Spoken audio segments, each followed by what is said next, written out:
Hey guys, good morning. Welcome back to our channel, The Eton Squad. My name is Addie. So for today's video, pag-usapan natin ang rules and regulation ng balikbayan privilege. Ano nga ba ito at sino-sino ang magbe-benefit? Sino-sino sa mga kategorya ang maaaring gumamit or mag-benefit sa balikbayan visa? Pag-usapan natin. Details coming well.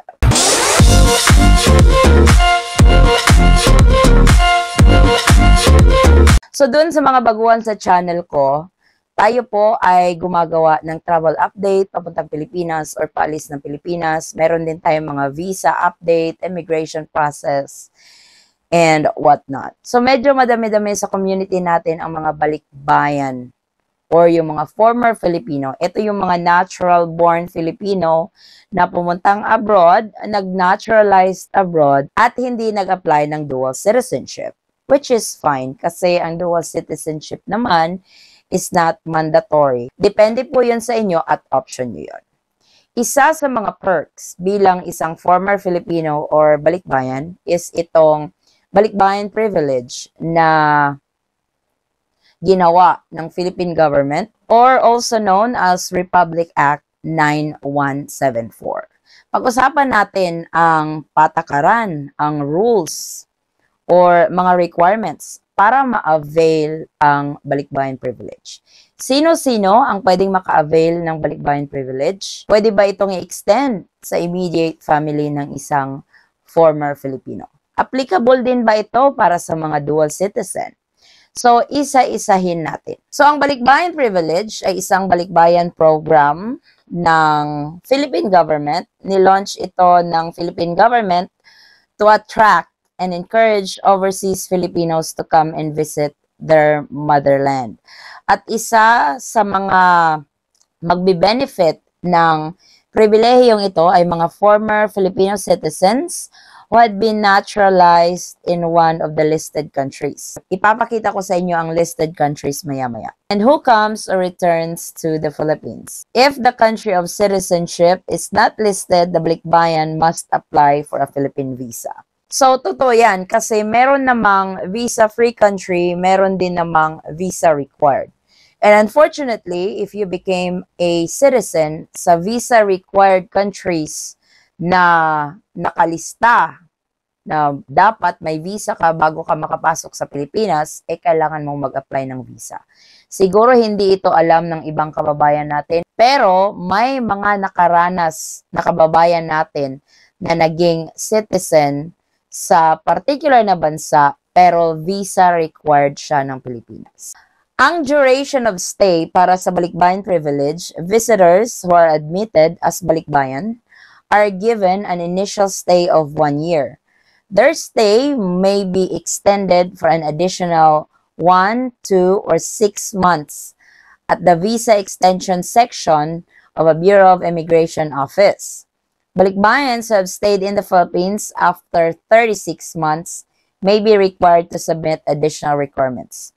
Yung iba, ang ginagawa nito is aalis ng bansa for at least 24 hours, babalik ulit, at start ulit ng kanilang balikbayan visa.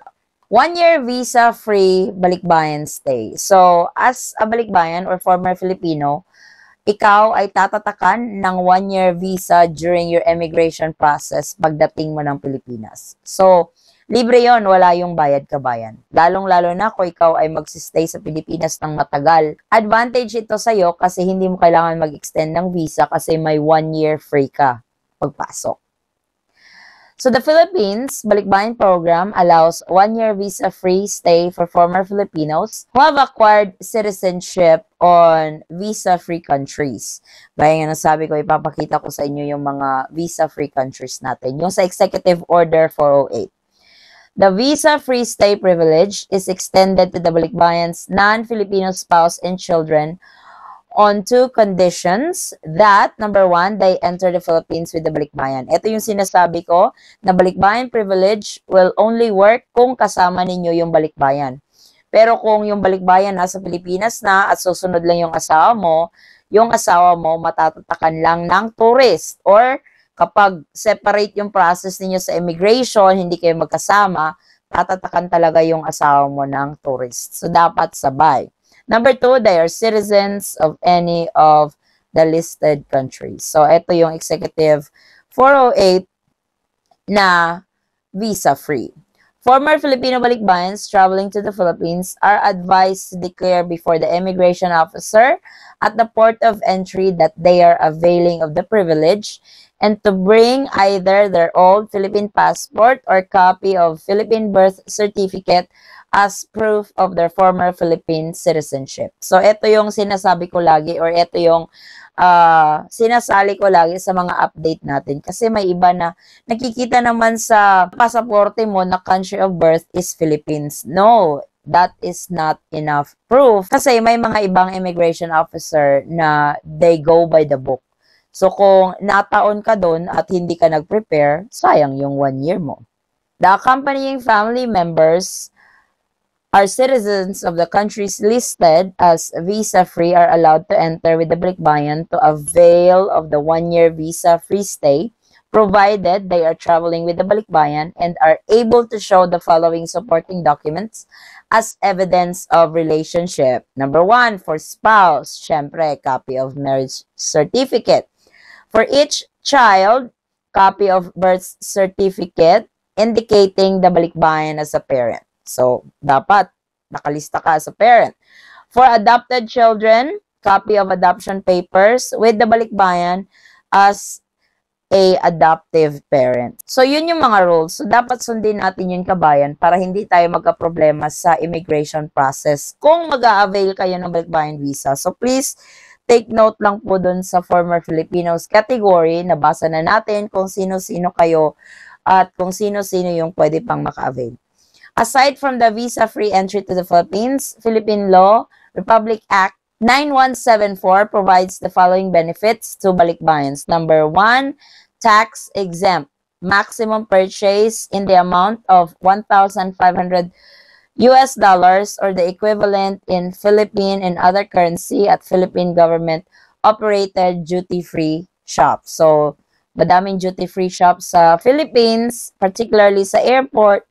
So, tax exempt kayo kung yung purchase nyo is $1,500 and below or equivalent currency. Exempted din kayo sa travel tax provided that their stay in the Philippines is 1 year or less. If their stay in the Philippines exceeds 1 year, travel tax will apply. So, please take note dun sa mga former Filipinos na nagbabakasyon sa Pilipinas, wala kayong travel tax kung less than 1 year. Kung lampas 1 year, doon na mag-a-apply yung travel tax. Ito naman yung mga countries covered by the Balikbayan program. Citizens of countries listed are permitted to enter the Philippines under the Balikbayan program if traveling with former Filipino Balikbayan.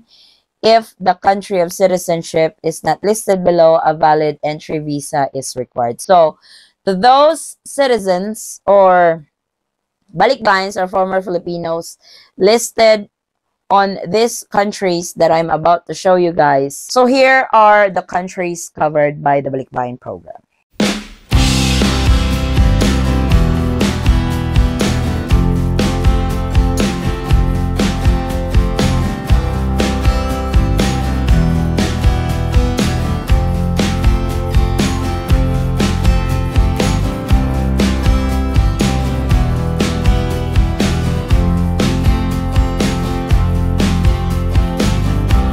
So, if your country is not listed on those countries that I showed you guys, unfortunately, you guys are not eligible for the Balikbayan visa and that you guys need to have a visa before you are allowed entry into the Philippines. You guys can apply for the visa at the nearest Philippine consulate or embassy in your area.